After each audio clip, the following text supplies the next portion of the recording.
প্রিয় বন্ধুরা, ওয়েলকাম তোমাদের সকলকে। আবার ওয়েলকাম ড্রিম WBCS-এর পক্ষ থেকে। ওকে, আজকে আবার তোমাদের প্রিয় বন্ধু কানেকশন গুরুজি নিয়ে এসেছে 31 অক্টোবরের ইম্পর্ট্যান্ট যে কারেন্ট অ্যাফেয়ার্সগুলো সেগুলো। চলো আজকে দেখি কী কী ইম্পর্ট্যান্ট জিনিসগুলো রয়েছে। আচ্ছা, ক্লাস শুরু করার আগে I can do it, I do it, এটা আমাদের একদম মহামন্ত্র হয়ে দাঁড়িয়েছে। আমরা এই মন্ত্রের মাধ্যমে কী হলো, এই মন্ত্রের মাধ্যমে আমরা নিজেদের বিশ্বাস করতে শিখব। ওকে, আর এই বিশ্বাস করার মাধ্যমে আমরা আমাদের কাজটাকে কমপ্লিট করে নেব। Okay, will complete our job with this. তো করার আগে তোমাকে ডেডিকেটেড হতে হবে। ওকে, ডেডিকেটেড হতে হবে। যে কোনো আদমি, যে কোনো মানুষ, যে কোনো ব্যক্তি, সে যদি ডেডিকেটেড হয় যে কোনো কাজে তার সফলতা আসবে, যে কোনো কাজে তার সফলতা। আর ডেডিকেশন হলে কী হয় জানো তো, কনসেন্ট্রেশন আসে বন্ধুরা। কনসেন্ট্রেট হলে যে কোনো জিনিস একবার পড়লে মনে থাকবে, যে কোনো জিনিস একবার পড়লে। বিবেকানন্দের ব্যাপারে এই ব্যাপারটা আমি বিবেকানন্দের ওই ঘটনার সঙ্গে একদম কোরিলেট করে দেবো। তোমরা জানো বিবেকানন্দের সেই গল্পটা। এরপরে আমি একটা মোটিভেশনের ভিডিও নিয়ে আসবো, যেখানে এই ব্যাপারে তোমাদের বিস্তারিত বুঝাবো যে কনসেন্ট্রেশন কেন দরকার, ডেডিকেশন কেন দরকার, why you need dedication, why you need concentration, and why you need to have faith on your abilities and capabilities.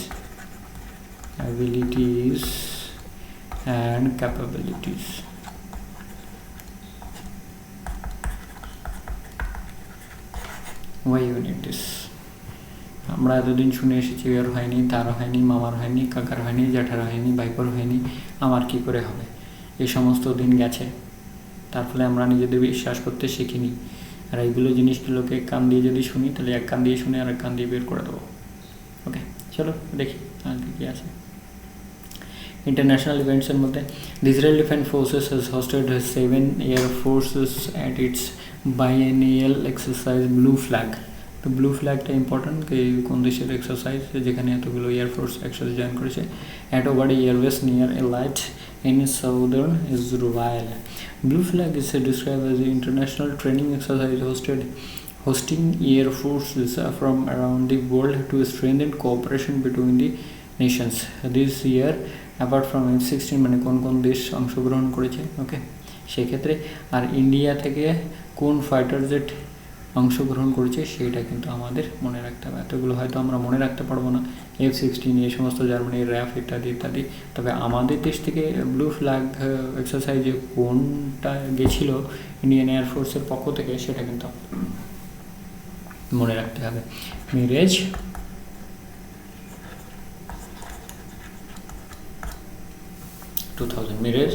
2000, okay.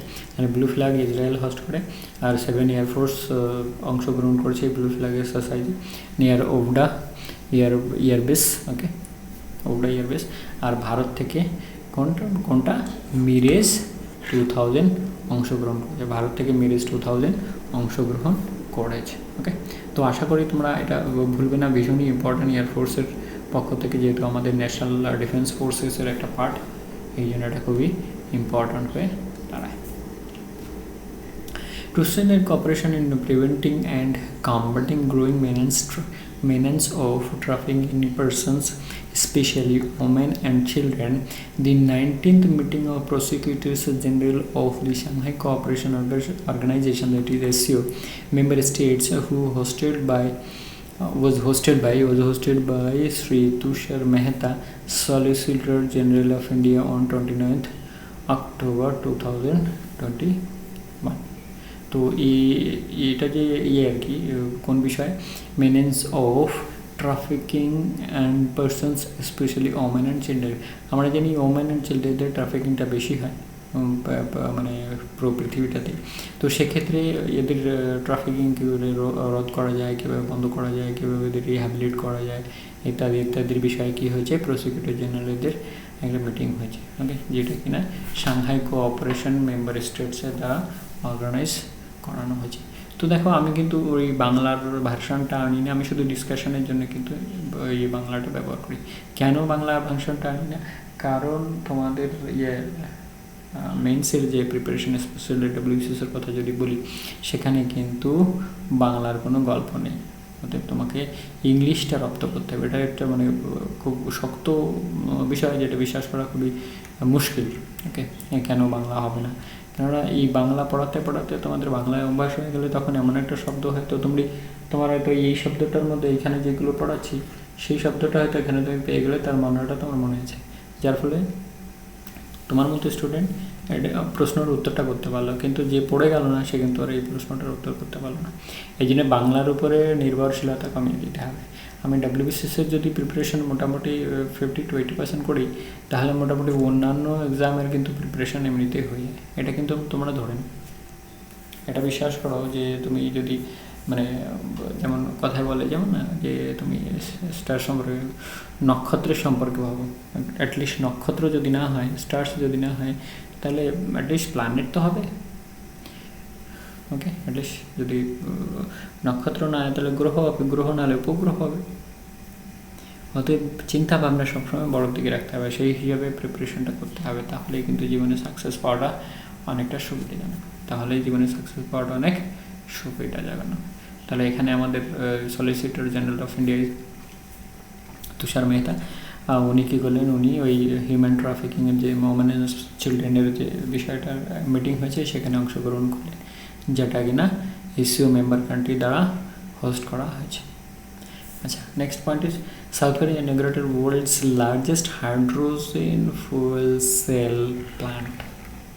Fuel cell power plant, okay. World's largest hydrogen fuel cell power plant.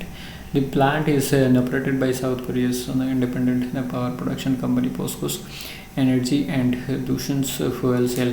It has a capacity of 78 megawatt, construction for 4 stages from 2017. The project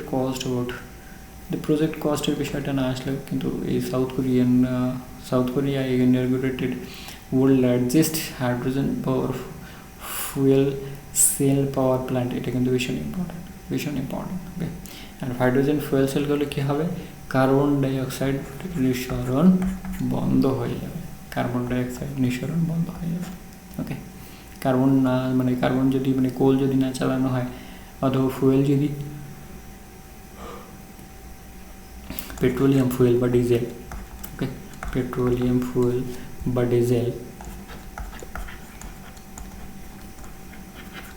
diesel যদি না পোড়ানো হয় তাহলে carbon dioxide আসবে না, অথবা কাঠ। তো হাইড্রোজেন তো সম্পূর্ণভাবে কার্বনের বিন্দুমাত্র নেই, যার ফলে কী হবে, কার্বন ডাইঅক্সাইডের নিঃসরণটা বন্ধ হবে। ওকে, সেই জন্য এটা খুবই ইম্পর্ট্যান্ট। তো এর যে ক্যাপাসিটি কত, 78 মেগাওয়াট। এর ক্যাপাসিটি কত, 78 মেগাওয়াট দোস্ত। ওকে, 78 মেগাওয়াট। বন্ধুরা, তোমাদের জন্য এগুলো নিয়ে আসি আমি ভীষণ প্রায় সমস্ত জায়গা থেকে যে সমস্ত প্রশ্নগুলো মোটামুটি আসার মতো ডাব্লিউবিসিএসের বা পিএসসির পরীক্ষায় বা অন্যান্য পরীক্ষায় স্টেট লেভেলের পরীক্ষায় যেগুলো আসার মতো সেগুলোই কিন্তু আমি এখানে তুলে ধরেছি। হোপফুলি তোমাদের কাজে আসবে। Hopefully it will help in your preparation for PSC exams as well as WBCS or equivalent exams. আচ্ছা, next point is Niti Aayog releases a report on health insurance for India's missing medal. নীতি আয়োগ CEO Amitabh Kant, এটা তো তোমরা জানো, প্রত্যেকবারই প্রায় WBCS এর main পরীক্ষা আসছে, আর পিএসসির পরীক্ষা তো অন্যান্য ছোটো মোটো এক্সামে তো আসারই কথা, কেননা ইনি একজন এত বড় মানুষ, এত বড় একটা পোস্টে আসেন, সো সেক্ষেত্রে এটাকে বাদ দিয়ে আমাদের প্রিপারেশন করাটা মুশকিল। This report is an effort to reinvigorate the dialogue on increasing financial protection for health and the broader goal of universal health coverage. It outlines the current landscape's existing gaps and articulates broader recommendations and pathways to increase health insurance coverage. And the missing middle বলতে কে বোঝাচ্ছে, 30% or 400 million of urban and rural, 400 million of urban and rural, কি বলছে, urban and rural people who are devoid of health insurance are termed as missing middle. R terms R missing middle. তো 30% আমরা যদি আজকের দিনে 140 crore ধরি, 30% মানে অনেক মানুষ, 30% মানে অনেক মানুষ। সো আমার মনে হয় এই জিনিসগুলো, যে মিসিং মিডলকে মানে কোন সংস্থা থেকে রিলিজ করা হয়েছে, মিসিং মিডল পার্সেন্টেজের কত লোক রয়েছে, আর এটা কোন বিষয়টাকে ইউনিভার্সাল হেলথ ইন্স্যুরেন্স এটাকে কিন্তু cover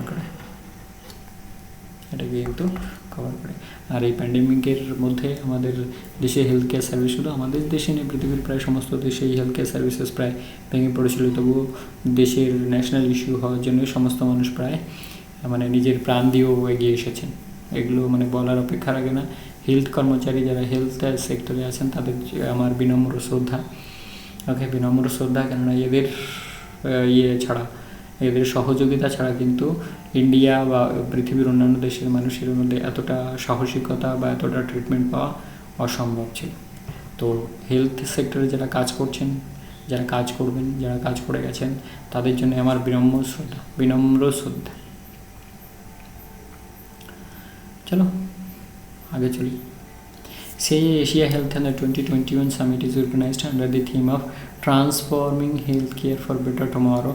The Confederation of Indian Industries, যেটা CII বলে, তোমরা জানো যে প্রায় 1-2 বছর অন্তর এই প্রশ্নটা আসে যে ফুল ফর্মটা কি, has managed to provide a centralized forum to deliberate on the most critical challenges that India as well as world faces in delivering healthcare services to the masses.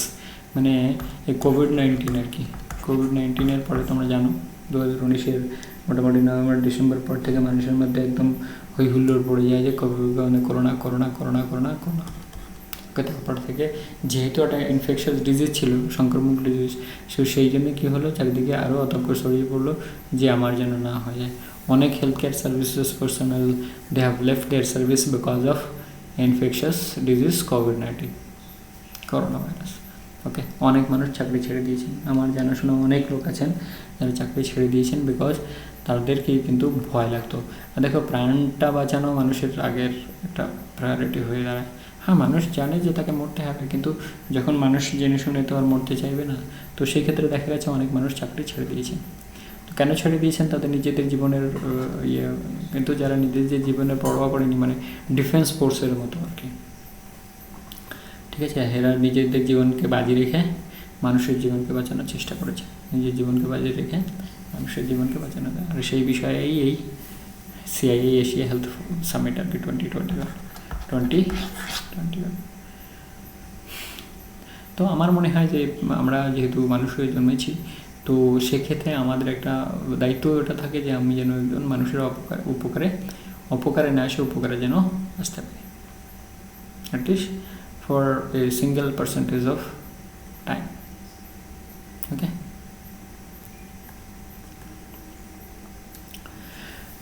Defense Research and Development Organization DRDO and the Indian Air Force IAF on Friday, October 2021 jointly flight tested an indigenously developed long-range bomb.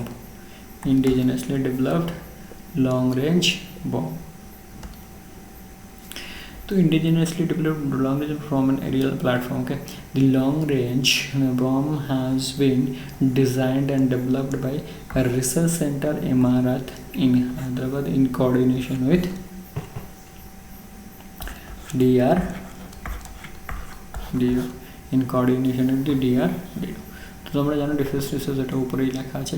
R flight tested long range bomb, যেটি air force aerial platform থেকে ফেলেছিল।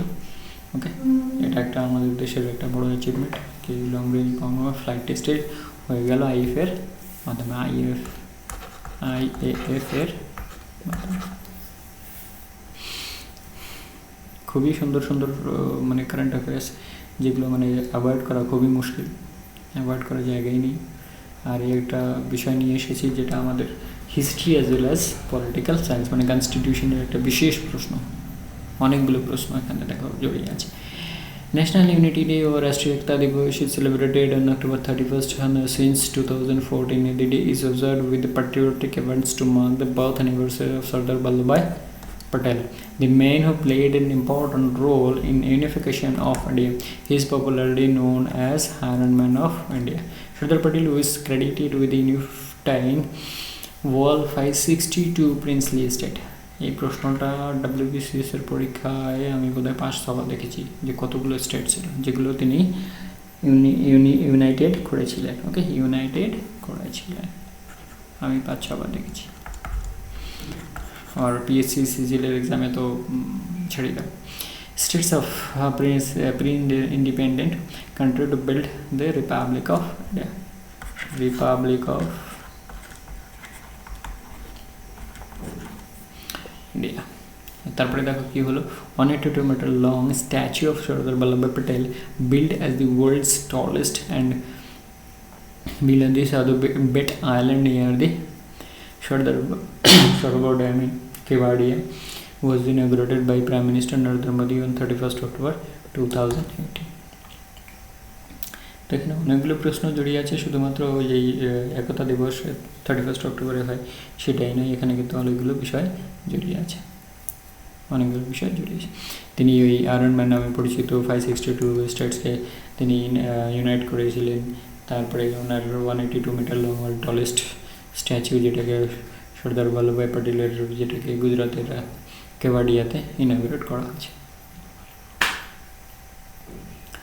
গত বছর আবার 2020-তে একতা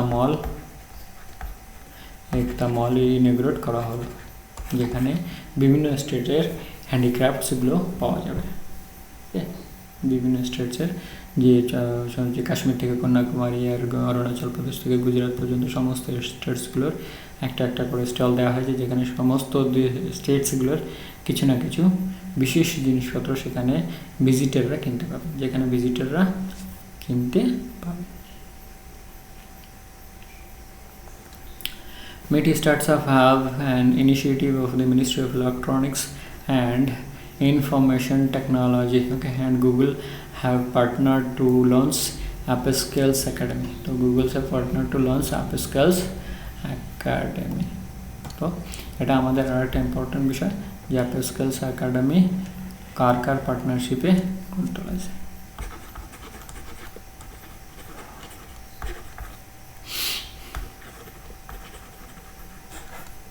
academy of skills, তাহলে Google India, Google আর হচ্ছে MeitY, ministry of electronics and information technology, যেটা কিনা ওর সাথে পার্টনারশিপের আপস্কিল একাডেমি করে তুলেছে। এর কাজটা কী হবে, a growth and development programme to train early to mid stage startup across India.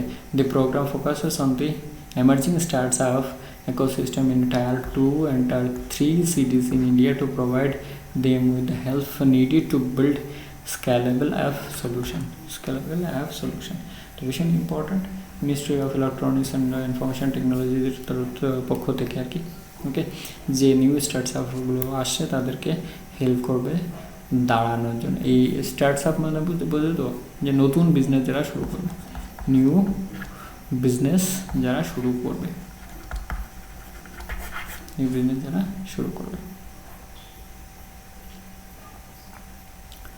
এবার আদার্সে কী আছে, দি গঙ্গা উৎসব, ওকে, গঙ্গা উৎসব highlights the significance of the Jan Bhagidari in the revival of Ganga with the focus of encouraging stakeholders engagement and public participation towards the rejuvenation of the river Ganga. Rejuvenation মানে পুনরুজ্জাপন, ওকে, মানে পুনরায় করা আর কি, সবুজ সতেজ করে তোলা, পুনরায় সবুজ সতেজ করে তোলা।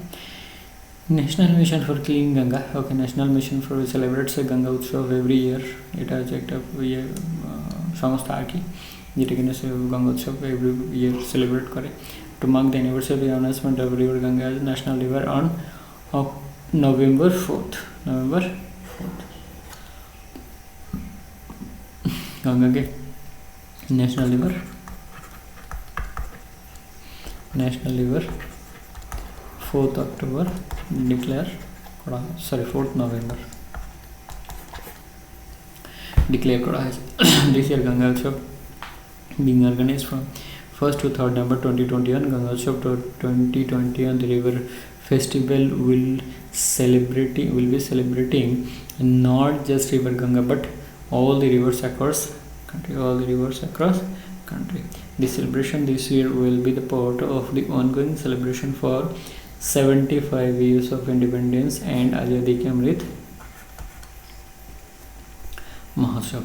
তো এটা আগামী যে আজাদি কে অমৃত মহোৎসব প্রোগ্রামটা আগামী বছরের 22 এর 15th আগস্ট পর্যন্ত চলবে। নেক্সট ইয়ার 15th আগস্ট পর্যন্ত অনগোয়িং বলছে। তো ওকে, আজকের দিনে অনগোয়িং বলছে, তার মানে নেক্সট ইয়ার 15th আগস্ট পর্যন্ত চলবে।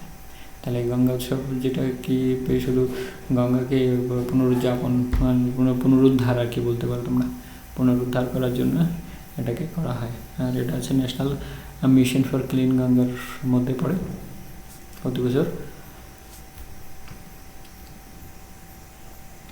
এটাকে সেলিব্রেশন করা হয়। তারপরে দেখো, Afghanistan former prime minister Ahmad Shah has passed away at this age of 78। তো যেহেতু উনি একজন প্রাইম মিনিস্টার ছিলেন আর আমাদের নেইবারিং কান্ট্রি, তারপরে বর্তমানে আফগানিস্তানের যে পরিস্থিতি, সেই পরিস্থিতির মধ্যে দিয়ে যদি আমরা দেখি, সেই প্রশ্নটা কিন্তু আরও ইম্পর্ট্যান্ট হয়ে দাঁড়ায়। তো আমরা নামটা মনে রাখবো, আফগানিস্তান থেকে আহমদ শাহ আওয়াজে।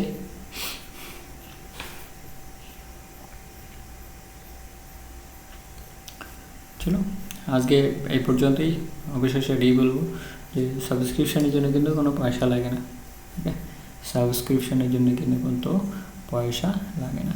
এখান থেকে যদি একটা প্রশ্ন যদি তুমি প্লাস পাও অন্যান্য ক্যান্ডিডেট থেকে, একটা প্রশ্ন, একটা বিষয়, সেটাই কিন্তু তোমার প্লাস পয়েন্ট, এটা তুমি ধরে নাও। আমি কিন্তু জীবনে এটা ভেবেই পড়াশোনা করেছি যে কোনো একটা জিনিস থেকে, কোনো একটা সাইট থেকে, কোনো একটা চ্যানেল থেকে যদি আমার একটা ইনফরমেশান একটু বেশি পেয়ে যাই, তাহলে সেটা যদি আমার প্লাস পয়েন্ট হয়ে যায়, তাহলে অন্যান্য ক্যান্ডিডেট থেকে কিন্তু আলাদা থাকবে। আমার 1 মার্কস আমি অন্যান্য ক্যান্ডিডেট থেকে এগিয়ে যাব। আর কম্পিটিটিভ এক্সামে 1 মার্কস প্লাস থাকা মানে বুঝতেই পারছো, 0.5-এ 0.1-এ সিলেকশন ক্যান্সেল হয়ে যায়। 0.1-এর 0.1-এর ডিফারেন্সে ক্যান্ডিডেট কেউ সিলেক্ট হয়, কেউ আনসিলেক্ট হয়ে যায়। 0.01 ডিফারেন্স। আর সেখানে যে এক মার্ক, বুঝতে পারছো, 1 মার্ক। সো আমি বলবো সাবস্ক্রাইব করে রাখো, আর যেখানেই থাকবে সেখানেই তোমার এই পৌঁছে যাবে আমাদের নোটিফিকেশান। ওকে, তো সেক্ষেত্রে প্রিপারেশানের কিন্তু খুবই সুবিধা হবে। এখন কম্পিটিটিভ এক্সামে প্রিপারেশনের জন্য অনেক বেশি হেল্প, আমাদের সময় তো ততটা ছিল না। চলো এই বলেই শেষ করছি আজকের। Thank you very much, thanks for watching. Jai Hind, Vande Mataram.